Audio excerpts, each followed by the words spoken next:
எல்லா தலைவர்களை விட நம்ம பெரிய ஆளா? மோடியை விட நம்ம பெரிய ஆளா? அவரும் தான் பத்திரிகையாளர் சந்திக்கிறல. கட்சி தொடங்கி 2 வருஷம் ஆச்சு. ஒரு பத்திரிகையாளர் சந்திப்பு இது வரைக்கும் நடத்தலாம். ஏன் கட்சி ஆரம்பித்தேன், என் கொள்கை என்ன, எனக்கெல்லாம் ஒத்துழைப்பு கொடுங்க அப்படின்னு ஒரு ஃப்ரெண்ட்லியாக கூட ஒரு அப்பீலோ ஒரு ஒரு ஒரு என்ன ஒரு சகஜமான அல்லது உங்கள் பாடி லாங்குவேஜ் படியே கூட ஒரு ப்ரெஸ் மீட் இது வரைக்கும் நடத்தலையே.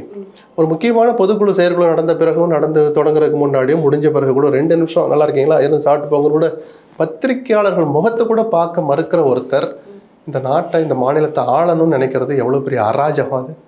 அப்படின்னா நீங்கள் பெரிய ஆள. இந்த விஷயத்தில் தொடங்கி பல விஷயங்களில் விஜய் தன்னை முதல்ல சுய பரிசோதனை பண்ணணும்.